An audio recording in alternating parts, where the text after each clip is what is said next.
You're listening to Whiskey Tango Foxtrot with your host, Matty Conrad.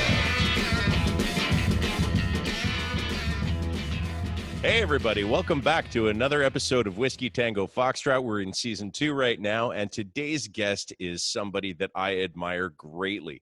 This is a person who I've been following on Instagram since I came across this quirky little show called TYRIK Talk Tuesdays so long ago, and this man is like a Southern Baptist preacher in the world of barbering. He shares incredible insights, he shares incredible inspirations, not just about barbering, but about life. And I think you're really going to get a lot out of this today. So I am really excited to introduce some of you to, or to just welcome back to my show, Mr. Tyrik Jackson. Tyrik, welcome to the podcast.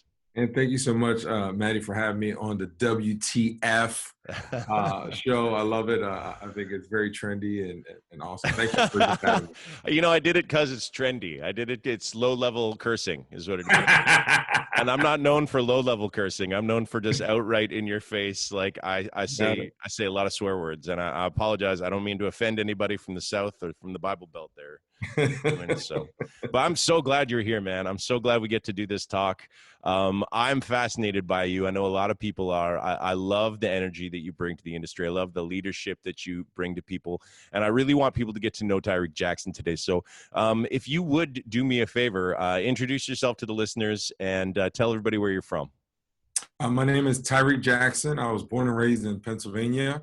I've lived here all my life. I have several shops here in Lancaster. I actually just downsized and shut one down before the new year. But I have a school, PREMIER BARBER INSTITUte, located in Norristown, Pennsylvania.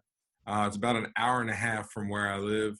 But I've been in the industry over 28 years. I started from Cos background, did a barber apprenticeship, and, pretty much the rest is history. Man, there's like a lot in there. Because, I mean, you closed down before the quarantine. You closed the shop. Mm-hmm. All right. So I mean, it had nothing to do with the quarantine. No. So on my app, I have like a budget tool that I give out to barbers. Like if you're struggling with budget, you're not sure how to budget. I'm sure right now a lot of people are learning how to budget. Oh yeah, crash course in budgeting right now. So I give out this budget tool, and when you practice what you preach, you have to put yourself in that position. So I looked at both locations. I put the numbers in and I did a budget, and I looked at it and I said, if I keep both, does this financially make sense? And does it benefit us as a business? And I still was in the black. I wasn't in the red. If I kept both of them, but it was much, much better to minimize, consolidate, and do some expansions to the smaller location. My focus has been the school, and I didn't want to continue to hold on to the shop. And I'll tell you what, it was such a blessing because right now I would have to be paying for that other larger location, and it made so much sense prior to.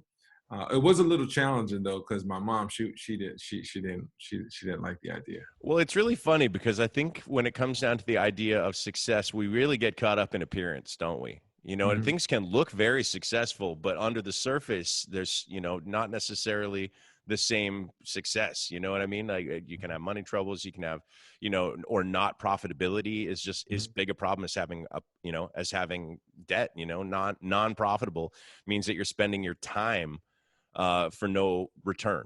You know what I mean? So I think that's great. Like, is that really what helped make that decision?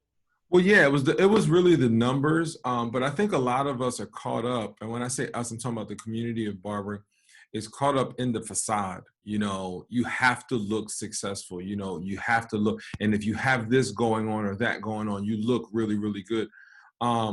We were fine. We had 2 locations for 15 years, continued to grow. We considered maybe opening another location this year. And then once I realized, the focus hasn't been the barbershops, it's been the school. With anything, if you don't give attention to it, it dies. You don't give enough attention to your plant. You don't water it right. You don't put it in the right sunlight. You don't nurture it. It just doesn't grow. And I wasn't focused so much on the shops growing. I even tried to offer it to one of my barbers and say, hey, do you want it? Like, you can have it. And nobody wanted it. So that's not a good sign. That's not a good sign when a man won't take it for free. Yeah, well, it was a leadership thing, and I've been training these guys to take over. And just, I think sometimes, you have comrades, confidants, and constituents, and some people are in it with you, some people are in it for you, and some people are in it for the cause. And I realized that when I was trying to offer it to them, they didn't want it because it wasn't about growing their business. They wanted to be connected to me in some regard. And you know, it's unfortunate because somebody didn't walk into that blessing, but it really was a blessing in disguise. I mean, so many things have transpired since we made that decision. It was Father's Day in June when I said, I'm probably going to shut down my small location and consolidate, put everybody in the big location. And I talked to my mom first, and my mom works with me at one of the shops. She was like, she didn't want to move to the small location. She was like, no, I'm not going to go over there. And I was like, why not? And I showed the numbers to her, and she said, well, we'll just make it work. We'll figure it out. And I'm like, yeah, but you've been working here for 13 years and haven't paid a dime on anything. You don't pay any rent. You don't pay any expenses. Like, you've been here 13 years not doing anything. So I don't know how you're going to want to make this work. You come 2 days a week, you part-time. So it just didn't make sense. Yeah. And in November, the owner of the property said, you have the first right of refusal. You've been here for 16 years. I'm going to be selling the building. Do you want it? He gave me a number. I didn't like the number. I said no. He then says, okay, well, you can do a short-term lease if you want. And I was like, that's not promising. If I'm going to consolidate and put everybody in. And I held on to the small location for months with no money coming in, nothing. And my wife was like, hey, what are we going to do about the location? I said, we got to hold on to it. I'm not sure. It was, we'll figure it out. And in my spirit, I just didn't feel like letting it go. There was more of like an emotional connection, but there was something else bigger than that. In November, he says no. I told him I didn't want that location with that price. So he said, we'll do a month-to-month lease after that. I'm like, I'm out. January 1st was my lease, would have been up. And 2 weeks later, the furnace blew in the property. So we're in the middle of the winter, no heat, right? So I had to put electric heaters in. He did bring a couple in. So the heat was done. And then it was just one thing after another. And I was like, I don't think we want to stay here at all. So we made a decision right over the Christmas holiday, consolidated 3 weeks, did renovations, moved everybody over to the new location, minimized. And we just had this minimalistic approach to it. My mom was then, oh, this is great, da, da, da. She had a little frustrating couple of weeks. She came around, though. Mom came around eventually. Of course. Hey, look, I want to dial back to something that you said, because that was a revelation, and I want to share that. The 3 C's, the 3 people that are with you. Can you break that down for me again? So you have comrades, constituents, and confidants. Okay, how do you define the 3 of those things? Because I think that's an amazing way to break down the stereotypes of people that we're going to find working in shops with other barbers. A lot of times, you think of like the military. And in the military, I'm trying to search because I had a whole little like note thing on this, but I want to make sure I say it the way that it was intended. I want to hear it in its glory, because you just whistled past that thing. And much like you do with things, you say these things that suddenly like just hit me as the perfect way to describe something, and you're just already on to the next thing. I love it. So when you have comrades, you have people who are in this fight with you, right? You have constituents who want to be a part of the mission, and then you have these confidants, people that you confide in. So you talk to them about the mission, and they're all for it. What happens is you have people who are with it for the cause, and so maybe the cause is the business, and they will fight. It doesn't matter. It's not even you.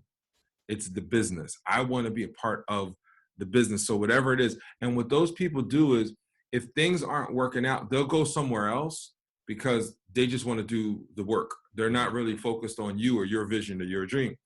And then when you have when you have comrades are the guys that fight with you no matter what's going on.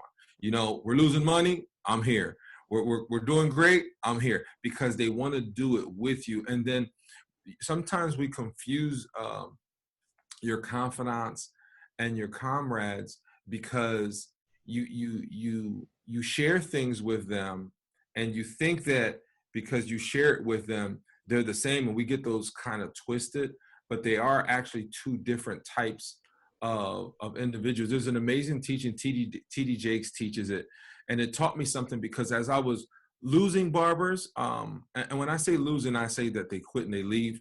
I don't necessarily mean losing in relationship, because I believe in the preach, teach, and release model. You know, students come to school, you teach them, and then you release them out to the public. You know, for a school owner, my consumer is not the student, it's not the person coming in. My consumer is the barbershop owner.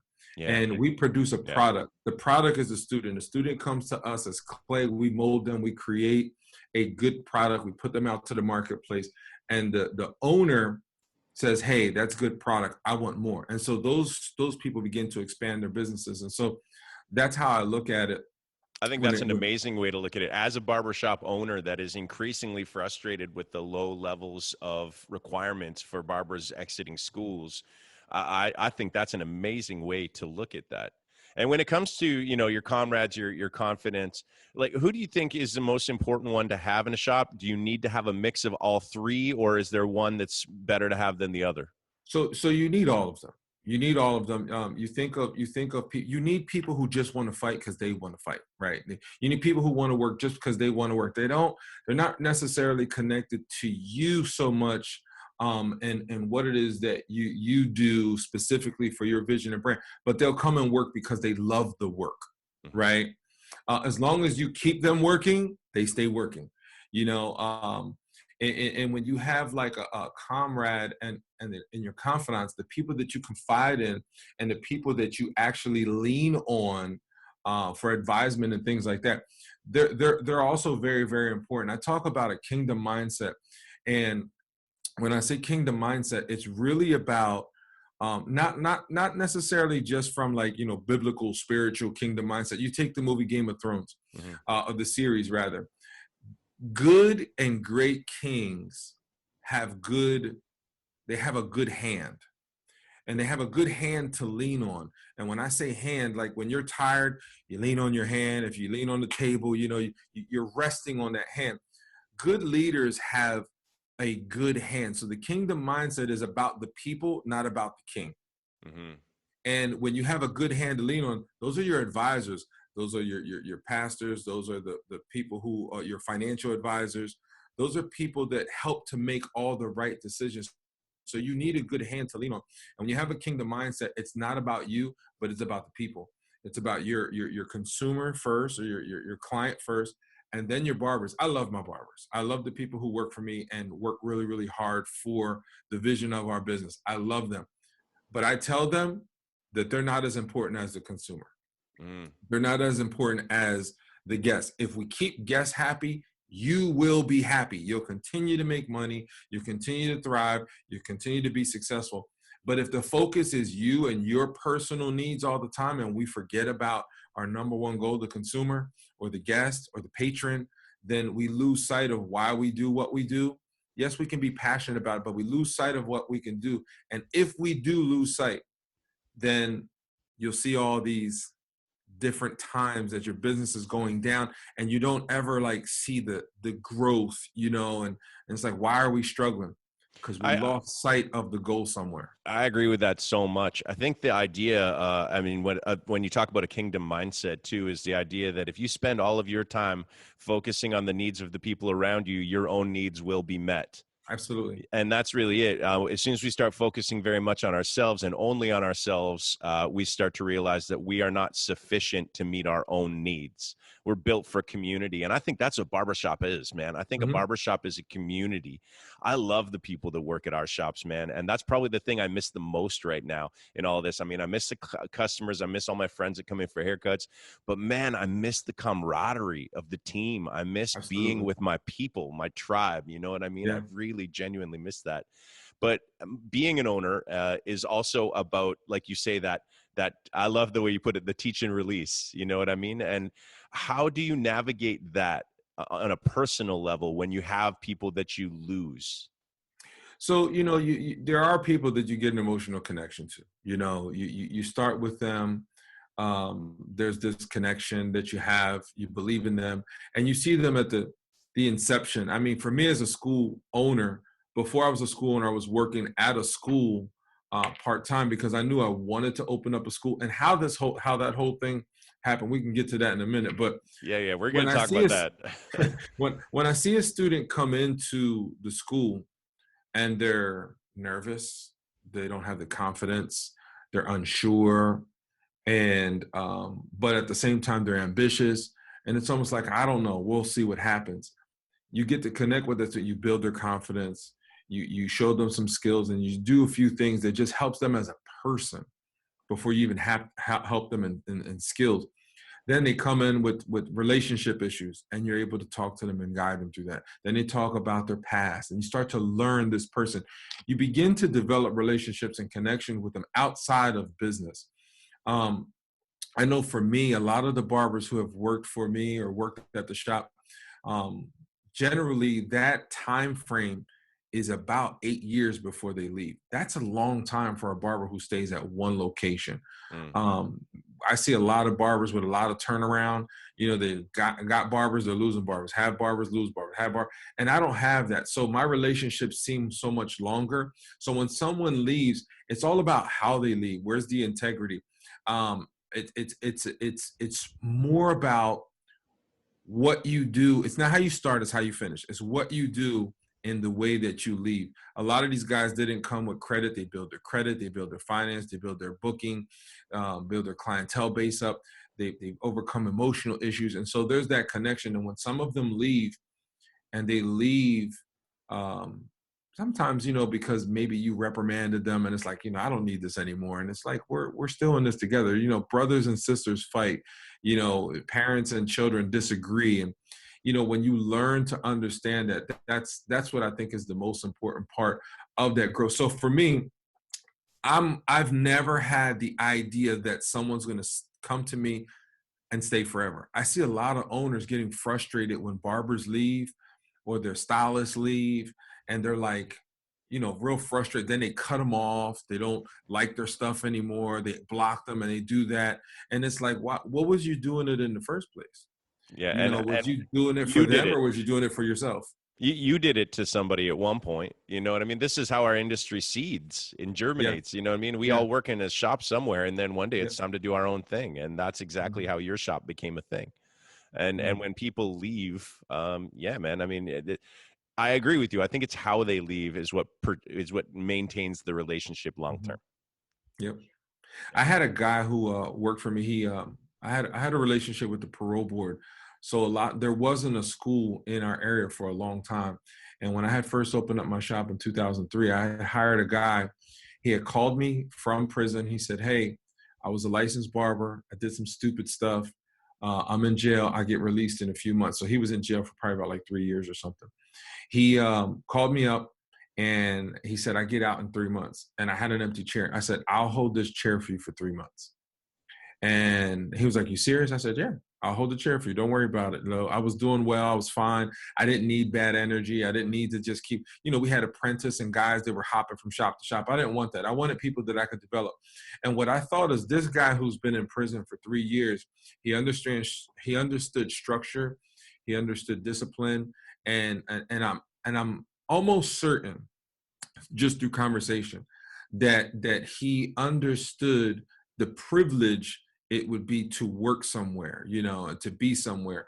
And so when he came, he was dynamic. He was with me for about 11 years. And I remember he called me one day and said, "Hey, I want to, I've been here 11 years, and, I'm thinking about opening." You could tell he was so nervous when he was telling me. And I was like, "Absolutely." And he was like, "You serious?" I'm like, "Dude, are you kidding me? Like, you've been here for 11 years. I thought maybe you would want to buy this shop off of me, as I'm growing the school. But if you want to do your own thing, go ahead and do it. Just let me know what those steps are." So we rented a U-Haul. We found a school. in an area that was shutting down. So we took all the equipment, we moved it to his location. I helped renovate some of the stuff with him and said, hey, you might want to move this and open this space up. We got supplies, and I helped him out a lot in that transition. He was forthcoming with a lot of stuff. And I said, I just need to know when you're going to be inspected, when you're going to open, and which one of these guys are going to go with you, because you've been here with these guys for 4 or 5 years. I'm sure somebody's going to want to go with you. And he said, no, I can't do that to you, blah, blah, blah, blah. Well, Friday, he calls me, says, hey, this is going to be my last day. This was a couple weeks after that. He's like, it's going to be my last day. They inspected the shop today. So I'm just going to go over there and open up on Monday. And I was like, all right, cool. Is anyone going? He's like, nah, nobody's going. So on Saturday, I went to the shop to talk to the guys and say, hey, look, I know some of you guys, you're going to miss Ed, and you're probably going to want to be with Ed, to let me know. When I pulled up to the shop was empty. Everybody left. Oh, and it was really disheartening, because I gave him my blessing. I supported him. I encouraged him. And, it was a lot more involved in that. And then we sat down and we talked, and I said, when you called me from the prison, I stood up for you. I gave you a chance. When the school wouldn't hire you because you were a convicted felon, I stood in the gap for you. When you said you wanted to open up your business, I said, sure, let's go for it. I stood in the gap for you. I helped you move stuff. But when it was time for you to stand up for me, you could have taken all of them. They could have went with you, but we could have did it strategically the right way, and just transition people over as I'm transitioning people in. And you didn't honor me in the way that I honored you.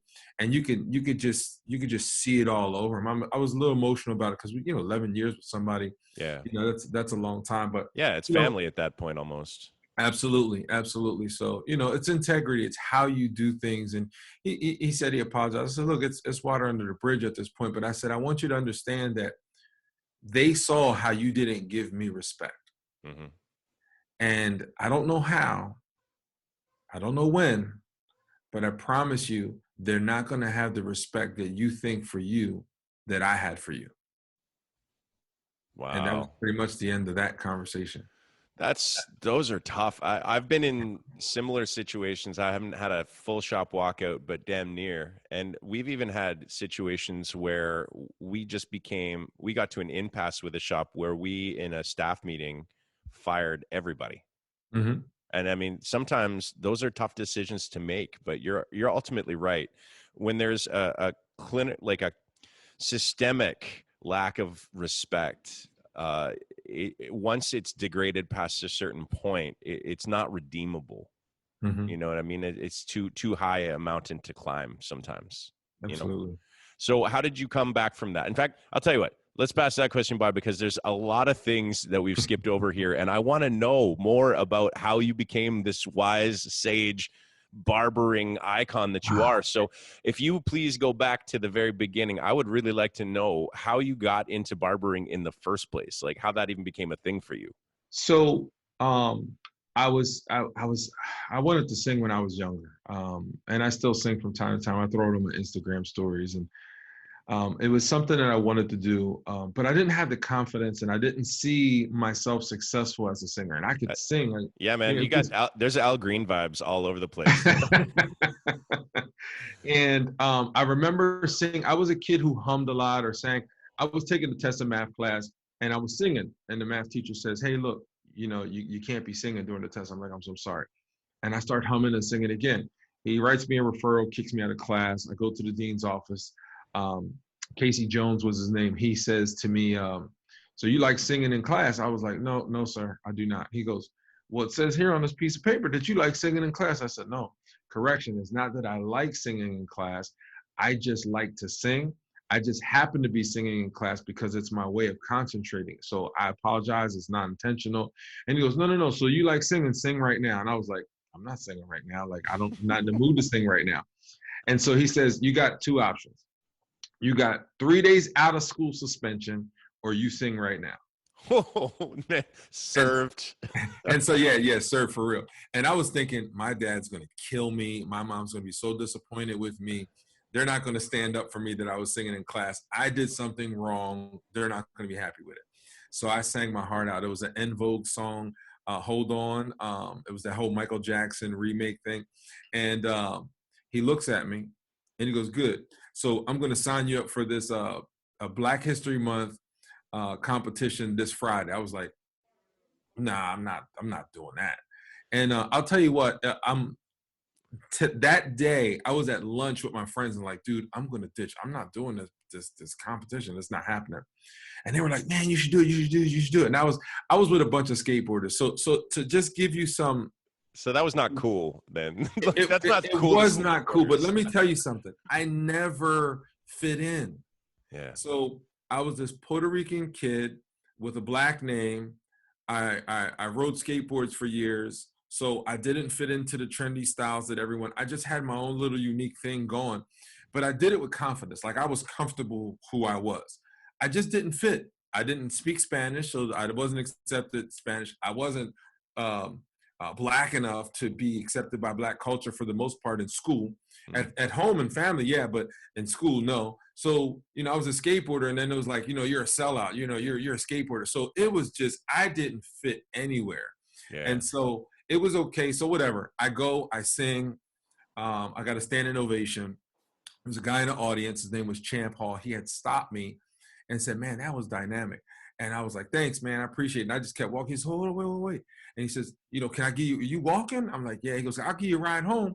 And I was like, I don't know you. So to give you a visual of this, stranger danger. Yeah. Stranger danger. Listen, Black dude, gold chain, shirt open up. He had this big leather pouch with a cell phone in it. I'm talking about New Jack City. His name is Snipes. You said his name is Chance?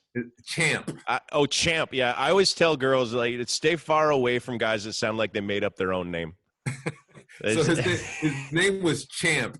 And I was like, oh, and he even had like a little gold boxing glove like hanging from, Yes. And I'm just like, I don't know. This guy looks like a drug dealer or something, like, because, I didn't know anybody with a cell phone. Then you got this Black dude, gold chain, stereotype. I'm just like, nah, I'm cool, dude. He's like, no, I know your dad. Your dad's name's Rick, right? And I was like, yeah. And he goes, your mom's name Iris. And I was like, yeah. He goes, I know them. He said, look, use my phone to call your mom or your dad or whatever. And I was like, well, I was a curious kid. I was like, sure. It's crowds of people. So one of those giant phones too. Yeah. That he pulled out of a briefcase. This was a big phone. The numbers was on the back of the phone, And so I call my mom. My mom says it's okay. This moment really changed my life. Now, and I'll explain why, because he stops past his barbershop outside. We don't go inside. Stops outside. I look at it, and I'm like, what are you doing? Like, I live that way. He's like, yeah, I know. I got to get something in my barbershop. So I was now like, ooh, he's not a drug dealer. He is okay. He's got a business. I didn't know any Black business owners. So, my town is very, it's multicultural. I mean, it is very diverse. But I was in my teenage years. I was like 13, 14 going into high school. I was in high school. And so I didn't know many successful people in the city. Like, I just didn't know them. And I go that Monday to go and just say, thank you for giving me a ride, just to show gratitude.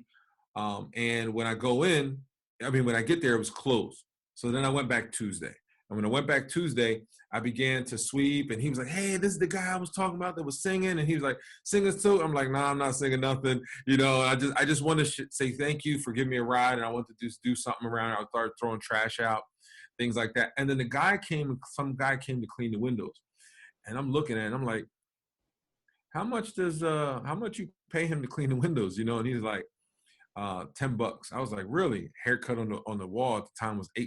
I was like, I'll save you $2. If you let me clean the windows, and I'll clean the windows if you cut my hair. And he was like, really? I was like, yep. He says, do you know how to clean the windows? I said, yep. But on the inside, I was like, nope. Yeah. So fake it until you make it. Yeah, listen. So you know what? I say faith it until you make it. We're going to break that down in a minute. You're faith it until you make it, and then do something about it. So anyway, so my mom on Saturday, she made us clean the house, Windex, newspapers, and I'm watching this guy. I was like, I can do that. Like, I don't know how to do it. He's an expert, but I can do that. I ended up getting my haircut every Tuesday as a result, and I kept cleaning the windows. And it was really about the service. I live by a motto: serve your needs by serving the needs of others. And I didn't realize that until probably about in 2011. So we're talking 1993, 94. But I understood the importance of serving and showing gratitude when someone does something for you out of the kindness of their heart. And a lot of people don't live that way. A lot of people come out of school and they want to come work for Maddie because what can I get from Maddie rather than what could I give to Maddie? What can I offer this business that is there? Everyone can cut hair and some people cut it better than others. Mm-hmm. But what else can you bring to the business? And so I always lived with an attitude of gratitude and the ability to just serve people, because there's so much you get in serving. I get so much out of serving personally and emotionally before I receive other things. Every door in my life that has been open, from starting a business, starting the barbershop, opening a school, has just because of serving. That's it. That's amazing, man. So you got inundated, like kind of what's wrong? I was going to say the word infected, but that's like a real touch point right now. Mm-hmm. you got infected with the barbering bug, and yep. At a really early age. When did you actually pick up a pair of clippers? So it was summer school, and I went to summer school every year from 8th grade. And I even graduated with the senior class in 1995, August 15th. So part of the reason I was always in summer school was because I wanted to bring my grades up. It wasn't that I had bad grades, but I wanted to go to college. And no one in my family graduated from high school. I was the first male graduate from high school. And so my idea was, I got to go to college. That was the talk. You got to go to college. You got to do something with yourself. And that's going to be the thing, and I was just like, all right, so I don't know what that looks like, but I'm going to do it. There was a woman in my 8th grade class. She was the principal of the school. Her name was Karen White. She really changed my mindset on how to be a young professional. She really cultivated my professional mind as a kid, like how to be chivalry. Open the door for a lady, make sure that, you pull the chair out for them, and, just little things like that. So she was developing things in my mind at an early age. So she wanted me to go to college. That was like my mission for her, for serving me. That was my mission. I'm going to go to college. And she was the only Black successful woman that I seen. She had a BMW. I was like, man, I ain't never seen this. So I'm learning these things from these people. And when I decided to go to high school, I graduated from high school. What was the question? I was going down the road. Oh man, I love it. By the way, my grandfather was that guy for me, the chivalry guy, the one. Yeah. He's amazing at it, man. He would just always, get me to hold the door. I'd be at the old folks' home visiting him and my grandmother for dinner. My wife at the time be with me, and he'd be like, "Hold the chair for your wife," kind of thing, and smack my hand. And Karen always throws me off though, because she has been such an instrumental piece in my life. Whenever I talk, sometimes I get emotional thinking about it. But so that's that. Every time I start going down the Karen road.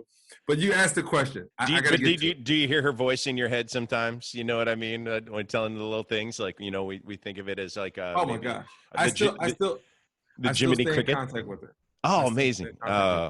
Okay, so my question was actually just at what point did you go from having the barber bug, like the loving the culture and being around the people and stuff like that, to picking up a pair of clippers? What was the first point at which you decided to try it out? So I was in summer school. And it was really to bring my grades up, because I needed a high GPA to get accepted into college. They don't look at you went to summer school. They look at your GPA. My friend who lived up the street from me was also in summer school. Now, he went to Catholic school and I went to public school, and he lived 2 houses up, and we didn't know. So he's sitting next to me, and he used to wear this curly top, and it was like bowl cut underneath. His name was Tito, Oswaldo Torres. I said, "Yo, T, He's like, hey, what's up, man? He had a car. I rode my skateboard to summer school. He was like, I'll give you a ride every day. I was like, cool. I'll give you a haircut. He's like, no way. I'm like, yeah, man. I work at the barbershop. Now, I did technically work at the barbershop. Cleaning the windows. Yeah, I was cleaning windows, but I wasn't cutting hair. So he was like, no way. I'm like, I promise you, let's go by. So we go by the barbershop, and I'm like, hey, this is where I work. He's like, you work? I said, bro, I'm there every day. He's like, get out of here. So he says, yes. My mom had some clippers in the basement, and I took the clippers. We went to his basement, and I started cutting his hair. It took me 2 hours to destroy his hair. I mean, it was horrendous. It took me 2 hours. I didn't have an adjustable clipper, so I was a little clipper over comb stuff, but I took the screwdriver and kept unscrewing it and attaching it. Oh my God. Like just sliding it and moving it. And I'm telling you, 2 hours. So that was the first time I actually cut hair, but there was that bug. It was an itch. I was like, I gotta do this. This is it. So I started cutting all the kids in the neighborhood for free. Whether they looked good or bad, I just cut everyone. And I was starting to put designs in kids' hair because it was really popular at the time. And so moms would come in to my house in the basement, and they would say, hey, who told you to cut his hair? I said, nobody. He came and get a haircut. So I didn't ask you to put a design in it either. I said, it was free. And that would pretty much be the end of the argument. So the cost was just a bunch of angry moms. I've had some very grateful ones also. All right. So at what point did you make that legitimate enterprise then? When did you graduate from your basement into like an actual shop? How did that go? So what happened was in high school, after that competition, that I sang, and I started getting introduced to the barbershop, and I was playing around cutting hair.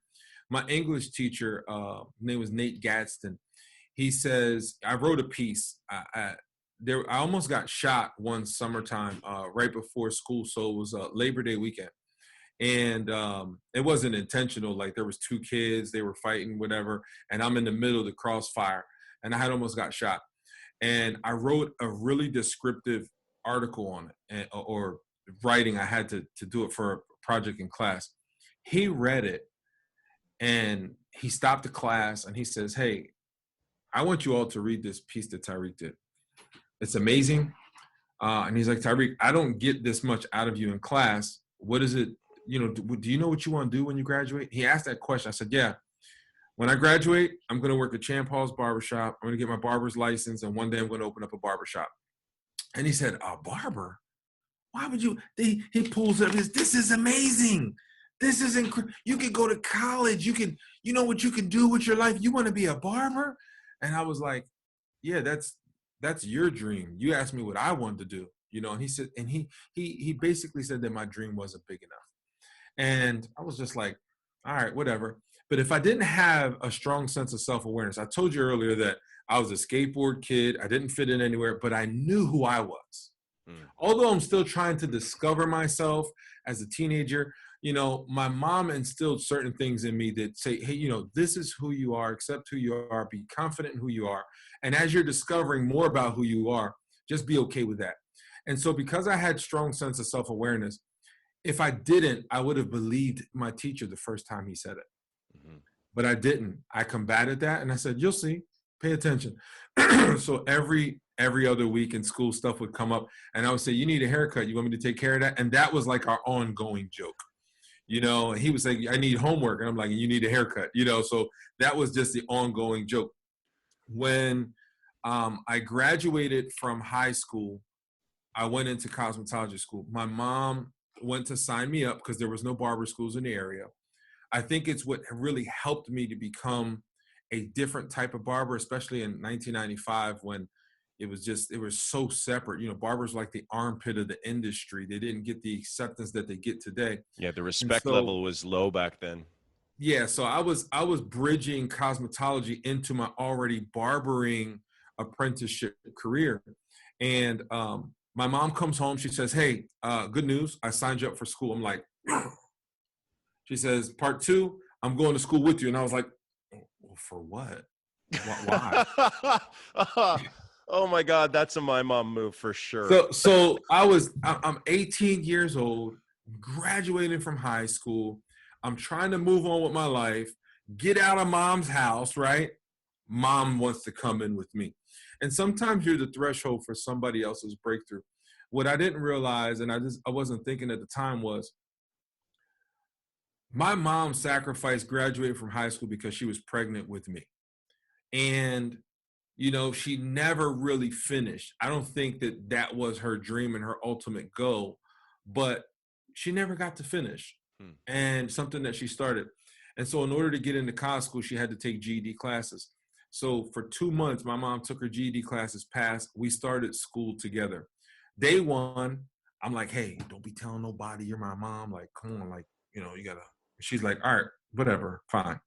We go into class, and I'm sectioning hair. I'm using shears in a way that I never had in the barbershop. I'm learning how to cut, use my thumb and not my fingers, no chomping, just use your thumb and make sure you don't pass the knuckle. All this cool new stuff that I was learning that I wasn't getting in apprenticeship. So I was really happy about my result of my haircut. I get my haircut, I blow dry, I style it. I'm using all these new tools. Day one on the mannequin. And as soon as I finish, I'm checking the hair, making sure it looks good. And I'm like, hey, Mom, come check this out. And you blew it. I blew it. She walks over casually and she says, now you know you done messed up, right? I was like, I know. Everybody's blow dryer turned off. It was quiet. You could hear a rat piss on cotton in there. I mean, it was so quiet. And I look around, I'm like and I was never embarrassed. My mom is beautiful, okay? Everyone thought she was my girlfriend. So when I said that, people were like, that's your mom? And it became this big thing. So the news got wind that there was a mother and son who started school together. We went in, did the article. They asked us, you know, how do you feel? They asked us a bunch of questions. They asked me, hey, Tyrik, how do you feel about being a male in an all-female dominant industry? And my mom was like, my son's, he's in tune with his masculinity. I'm like, this is exactly why I didn't want you to come to school with me. Mom, I do not need your help here. I honestly do not need your help. So my answer was simply this. I just want to cut hair. If this is the only way that I can become licensed to cut hair, it doesn't matter that I'm doing perms or pedicures or manicures or facials. I just want to cut hair. And so if this is what I got to do, if this is the sacrifice that I got to take and what I got to do in order to do what I want to do and become licensed as a professional and not just this illegal guy cutting hair, this is what I'm going to do. And then they asked another question. What is your goal? I told my teacher when I graduated, I was going to work at Champs. I was going to get my license. And one day I was going to open up my own barbershop. I told the newspaper, just without thinking, without thought, just blah, diarrhea of the mouth. I said, I'm going to graduate here. I'm going to work at Champs. I'm going to get my license. And eventually I want to get my teacher's license and open up a school because there are no schools in our area. And I said, then I'll be making the big bucks, right? I was 18, you know. Everyone thinks that. I was 18. And so I was right out of high school, just right in. And so they asked that question. And it was the spark that started this whole journey of opening up a school, you know. And I worked for Champ for 8 years. I got my licenses. I got my manager's license a year later. I got my teacher's license 5 years to the date I was allowed to get my teacher's license. I had opened up my first location in 2003 as a barber. In 2005, I opened up my second location, which was 11 chair shop. So I had a 6-chair shop, 11 chair shop. And in 2005, I hired my English teacher's son. Nice. Yeah. Wow. Yeah. And he went to college. He spoke Spanish. He was a Spanish teacher. He was African American, but he spoke Spanish. That was what he taught. And then he went on he also became like a director of education. So he had like a master's in education just to like manage it. And I ended up hiring him. He quit doing that to be a barber. Did that feel vindicating just a little bit? You know, it's interesting because I didn't think about it. Right? Really? I'm going to tell you where it became real. So 2005 is when I hired him. In 2007, Mr. Gasson comes into the barbershop and Avery is cutting his hair. And he says, you know what, man, I want to tell you something. And I'm sitting down. I think I was like editing video or something on my laptop, because I remember I was on my laptop. And I said, what's that? And he goes, you know, I'm really proud of you, man. And I was like, thanks. He says, no. He said, I'm going to tell you something. You did everything you said you was going to do. And I looked at him. I said, I did, though, right? He says, yeah. He said, you never got to cut my hair. You know, there's a thing for some reason that has been a consistency in my own life, and maybe it's healthy, maybe it's not. But I mean, I very much like you. I was a kid that didn't really fit in to just about anywhere. I actually switched schools a couple times because I got bullied a lot when I was a kid, and that always ends up leaving like this trail of doubt whether or not you're enough or good enough, or whether you're, you know, worthy of anything. And so it's really interesting because when you start to see those naysayers, they can either deflate you or they can fuel you to succeed. You know, yeah. And in a not so nice way to put it, I always say there are few things in life as satisfying as proving a motherfucker wrong. And I'll admit at times that has been a motivation for me to get through the things that have been really tough. Just the simple motivation of not wanting to let someone else be right about you. You know what I mean? Yeah, absolutely. You know, because of that experience, I go in and talk to young people in junior high school, college. I go and I talk to these kids about choices. And a lot of times kids they'll be like, maybe this isn't for me, and they'll leave. Kids in high school and junior high school are really shocked the culture and what they think. And I do this whole series on distraction is the destruction of your dream in slow motion. And it has become a thing. I don't know where it started. It just happened. I was already going into the schools and doing it. And one day that thought just came. But what I tell the students is if you don't understand who you are and you don't have a strong sense of self-awareness, you will believe anybody who tells you anything because you think that they know what they're talking about. My English teacher told me my dream wasn't big enough. If I didn't have strong sense of self-awareness, I would have believed him the first time. And then I do this full illustration on how we all have these different distractions. Some of them may be the fact that your dad went to jail or he was abusive to your mom. It could be the fact that your mom thinks that you're just like your dad. It could be that your grandma says that you're stupid, just like the rest of the family. It could be that your teacher says that your dream isn't big enough. Whatever those things are, not to mention the things that we already put on ourselves. We hang out with the wrong crowds. We get around the wrong people. And those people become distractions for us. And you can't finish the race. You can't get through the race. I do this illustration of a race, starting to finish. If you have all these things holding you back and weighing you down, you can't finish the race and win. The objective is to win, or at least get there. Right? And as you get there, you build confidence. And in building confidence, you continue to run and you continue to race and you continue to put yourselves in these challenging positions. And then you learn how to run. You learn how to release these things off you. And then those distractions don't get in the way and they don't destroy your dream. When I was a kid, you know, I had this thing, you know, that's my car, claim it. That's my car. That's my car, claim it. You know, and you saw that. Like, one day I'm going to get that. One day I'm going to buy one of those. One day I'm going to have so much money, I'm going to put my mom in her own house. I've never put my mom in her own house.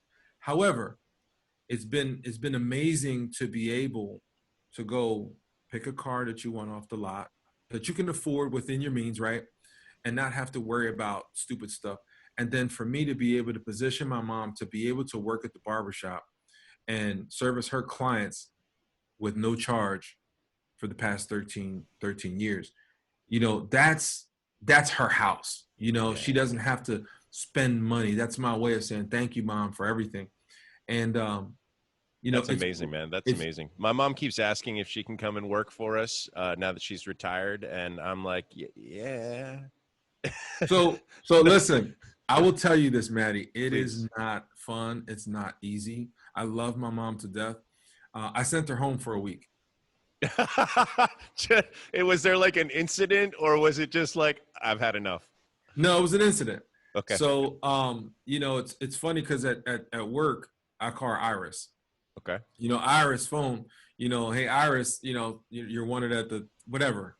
And, people come in, hey, is Iris here? Yep, Iris is over there, and so she didn't like the fact that I'd call her Iris, but that's not why she got sent home. So You literally sent your to, mom to her room. That's I think that's the ultimate vindication right there too. Go ahead. It went there. So here's exactly what happened.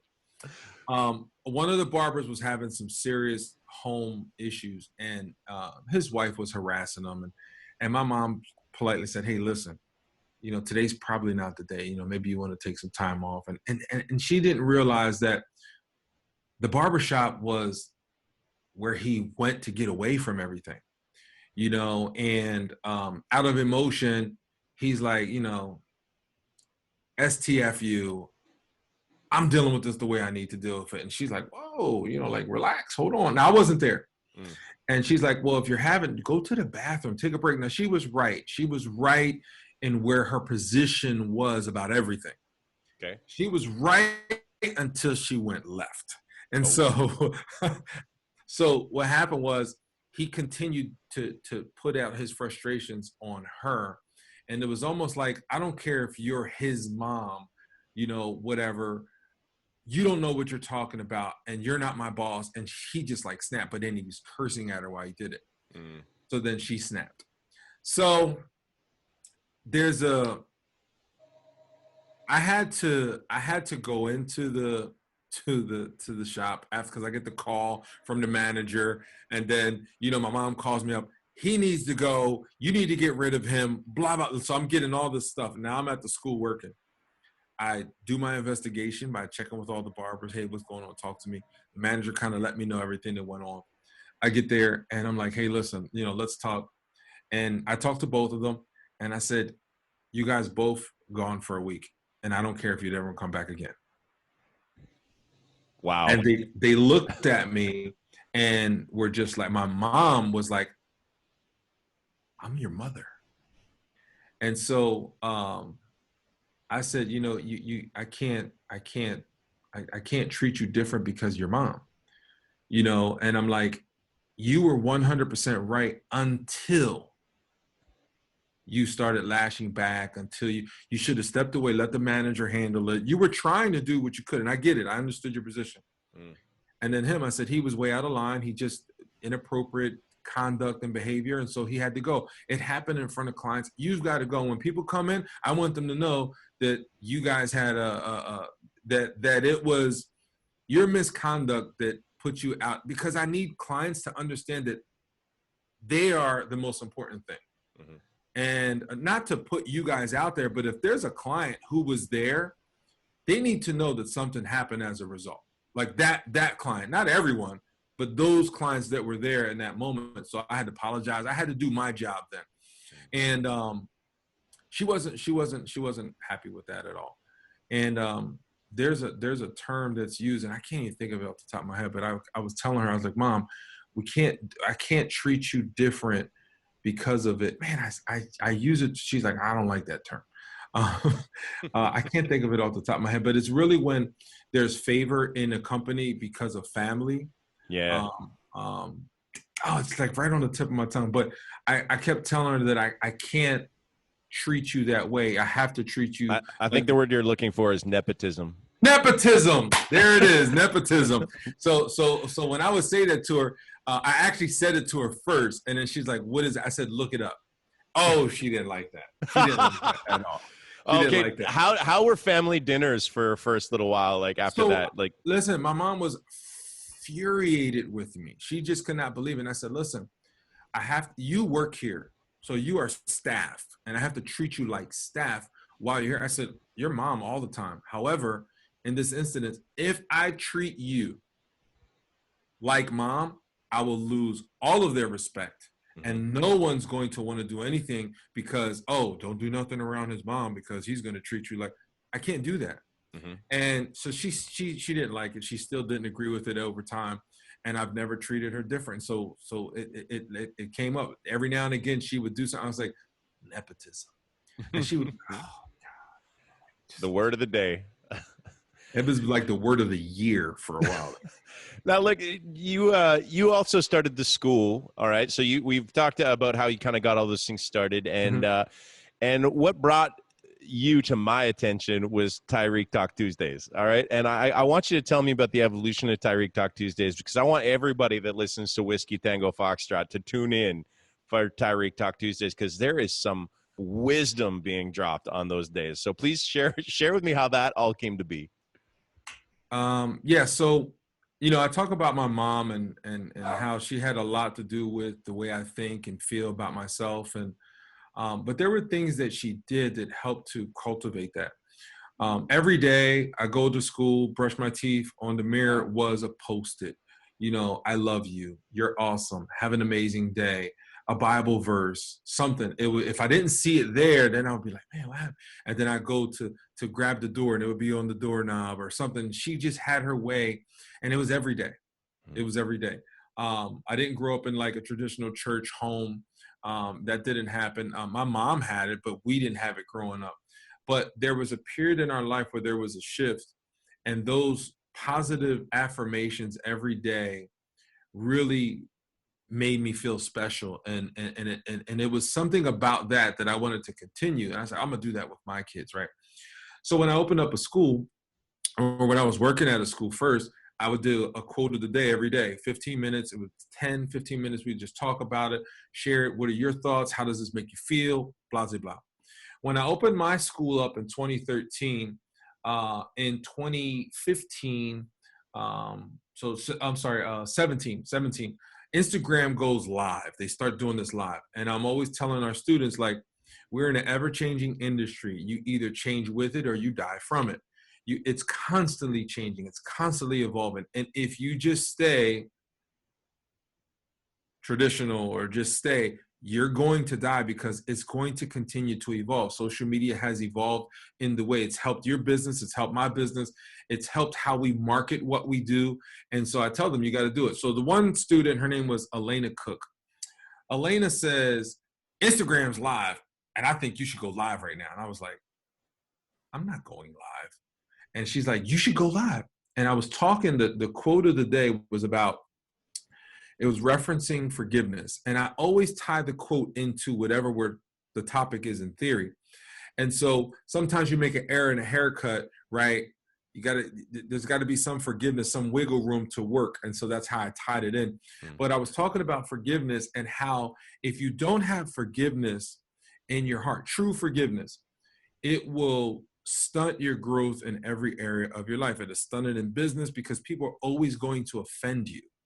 And if you can't get past that, you're going to get frustrated in your haircuts. And if you can't forgive yourself for making mistakes, it's going to stunt your growth.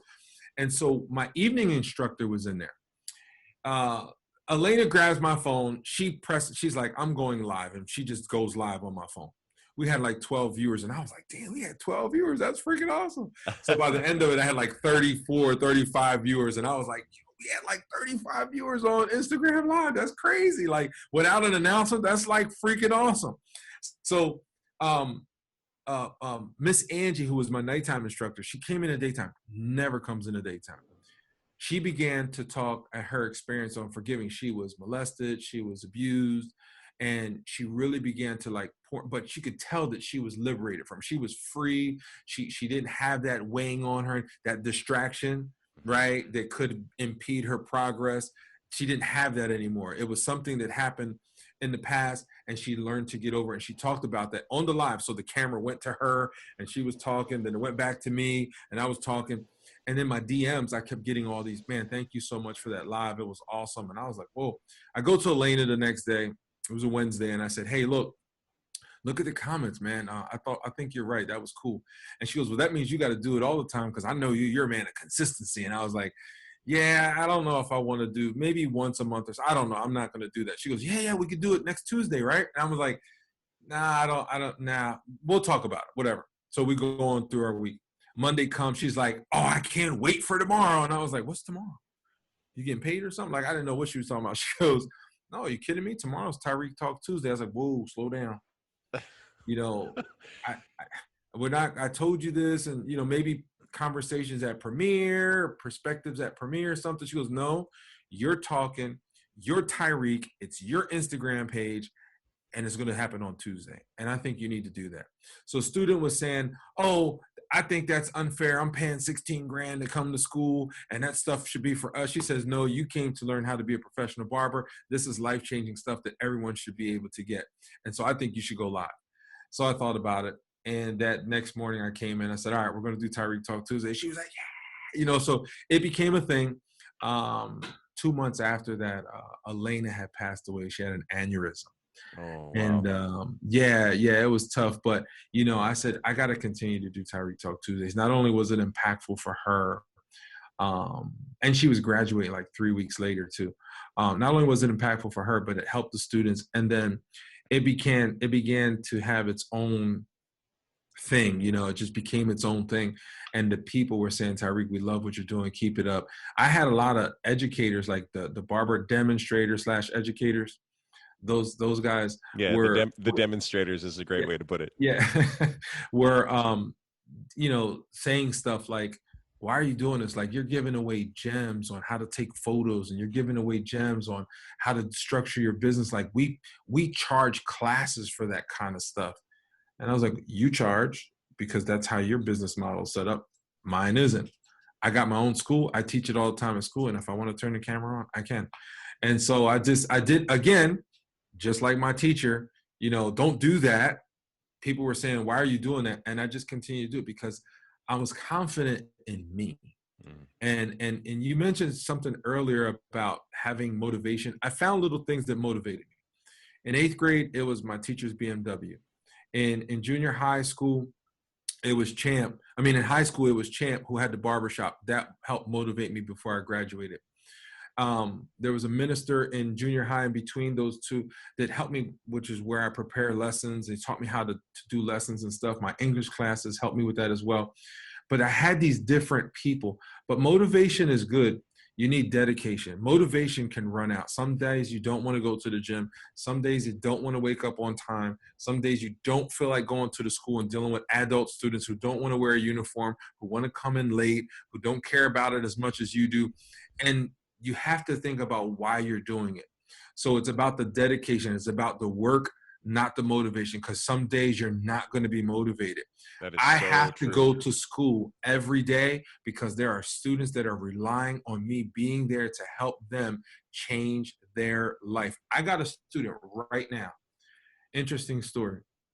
It's amazing how this happened. He went to jail when he was 13 years old. He got released at 39.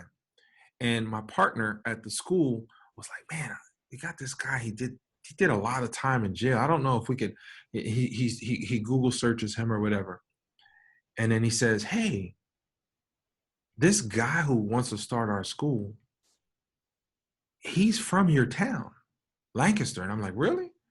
He says, yeah, he went to jail for murder when he was 13. And I was like, is his name Richie? He says, well, his name is Ricardo. And I was like, yeah, hold on, wait, slow down for a second. Did the person he killed, was her name Debbie? And he goes, yeah. And I'm like, oh my God. This was a kid who used to come to my house and he wanted to skateboard with me. And he stole a skateboard when we were at the skate shop. And I said, dude, that's not what we do, man. We're like a Christian skateboard group. Like, we don't do that kind of stuff, And so I had to take it from, I offered him a bike to get the skateboard so I can return it back to the store. 2 days later, he shoots and kills this woman. Now, he was another teenager. He shoots and kills Debbie because he was trying to retaliate against a guy who was punking him, so to speak. He was like, I ain't no punk. So he wanted to kill the guy and end up killing the girl. He had life with no chance of parole, period. And I haven't seen him, but I would see his sister, I would see his mom, and I would see his brother. And every time I seen him, I was like, hey, how's Richie doing? How's Richie doing? How's Richie doing? He comes into the school. I meet him. He doesn't recognize me. I don't recognize him. My partner says this to me. So the next day, I call him in the office. And I said, is your name Richie? And he was like, yeah. And I was like, do you remember me? He was like, should I? This guy did years in jail, so he's trying to think, where would I know this guy? Yeah. He didn't know me as Tyrik. So he knew me as my middle name. And I said, you used to come to my house. I used to do a Bible study and a skateboard. He was like, Joe? And I was like, yeah. And we just hugged and embraced, and we had this moment. And it's amazing how this has come full circle for him. So when I say that I have to be at school and the dedication that I have, if I wasn't dedicated, I would have never been able to put him in a position to alter. He's already changed his life because he's changed his mind while he was incarcerated. Now that he's out and he wants to practice, he's got degrees in accounting, but he can't ever use them because of his felony. But as a barber in Pennsylvania, he can be a barber even with a felon. So I have to go to school. If I don't go to school and dedicate it, even the days that I don't feel like it, it's snowing, it's raining, or whatever, it's people like him that are part of my program that I've been able to help change their lives through barbering. So it's about the dedication, not just the motivation. Man, that's about the most inspiring thing I think I ever heard. And honestly, thank you. I mean, I saw you at a show not long ago, last year when shows were still a thing. Who knows when those are going to come back? But yeah. I remember seeing you, and I run into everybody at these things, but I remember I saw this guy with this beautiful white beard and this cool style, walking through the crowd. I was like, oh shit, that's TYRIK Jackson. And it was, I remember seeing you and just thinking, like, I got to go say hi. And more importantly, I wanted to come up and thank you on behalf of the industry, because I consider you to be like a teacher's teacher. You know what I mean? You're not just teaching these kids coming up, you're showing and modeling what I think education is at its heart. You know what I mean? With the amount of care that you put into the people you're teaching, with the heart and the honest belief that not all great people are great barbers, but almost all great barbers are great people.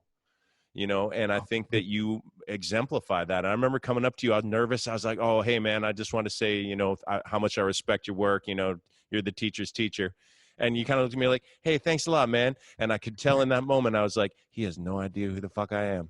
But no, I did. I want to tell you, I'm going to tell you exactly what it was, is that I've been watching you for a while, and I put good teaching on my Instagram stories for my students. And so I was constantly putting Maddie Conrad stuff up. I was putting Jason Reyes stuff up. And I love what you guys were doing. And I was like, man, so when I was looking at you and how you've grown, and you were working with different companies and traveling the world, and there was a period where I was doing that and I left it. Because I felt like the industry didn't want to hear it. Like, I was like, they don't care. They're more concerned with their sneakers and being cool. And this was in 2007. I was traveling and working and doing stuff, but it was on my dime. I wasn't working with companies. That was the goal at one point. I left it because the ultimate goal was to open up a school, and that wasn't aligned with my vision to open a school. So I left it alone. I was like, it's cool. I'm traveling. I'm getting paid. I'm doing events. And I left it.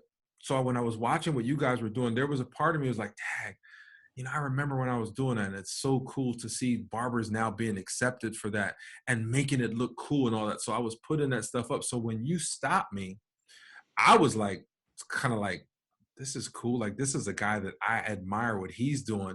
And he's stopping me. And then he's telling me that I'm the teacher of teachers. Like, I was like, so I was kind of like taken. It's a mutual appreciation of society here. I appreciate that. But I honestly, and I want to reiterate again, and I know we've had a nice lunch chat today, and thanks for being so honest and candid and sharing so many amazing things with our listeners today. This has got to be, again, probably one of the best conversations I've ever had twice. And it was different. It was totally different. It was completely. And for those of you that don't know what we're talking about right now, I actually recorded an entire podcast episode just 4 days ago with Tyreke. And for some reason, my technological complete ineptitude led me to not properly record it. So we had to do this all over again. And this is, in fact, version 2. And it's been a completely different but equally amazing conversation. And I just want to thank you on behalf of the industry for everything that you're doing, man. Just Thank so much love and respect to you for what you're doing. And I want everyone who's listening right now, everybody who's watching this on YouTube, go and follow. I am Tyrik Jackson on Instagram. He is absolutely a brilliant ray of light in this industry. Do you want to share any closing words with our listeners, Tyrik? Yeah. So I mentioned something. You said we're going to touch on it. So let me read it to you again. It was about faith it till you make it. I put this up a while back. I said, don't fake it till you make it. That's garbage advice. Faith it, then face it till you make it. Like a lot of us, the whole facade of looking good. And I mean, think about our industry right now. So many barbers were posting, oh, they got money and they're doing all this stuff. And then pandemic hits and everyone's got a GoFundMe account. Those were the people who were faking it. I believe they call that flossing. Yeah, but they were faking it. They're trying to look like they had it going on. Yeah. And they didn't. But the people who actually were believing in it and doing it and then taking action, they were facing it. You don't hear a lot of them complaining. Yeah, we're all dealing with this in a different way. But it's the people who actually were believing in what they were saying and doing it with authenticity that makes the difference. And so, that was, well, I wanted to say that. But I'm on live every Tuesday morning, 9:30 a.m. Tyrik Talks Tuesday. It's been an instrumental tool in getting the voice out there and trying to help our industry tremendously. Now I've been doing these Thursday talks. Thank you Maddie for being a part of that. And we're going to get you back on again. Oh, it'd be my pleasure. So many great perspectives. Thank you. And it was exciting. I'm just trying to serve our industry in the best way that I possibly can. I live with the motto, serve your needs by serving the needs of others first. And I hope that what I'm doing is serving the needs of the people in our industry in ways that can help benefit them so that they can grow and move on with their careers and their life. You know what? I think you're doing just that. Well done, good and faithful servant. You know, you have done an incredible job of that, and I thank you for everything you've done for us. Ladies and gentlemen, thanks again for joining us this week for our another edition of Whiskey Tango Foxtrot. We're going to be back next week with another exciting episode, so make sure you come join us again, all right? Bye-bye.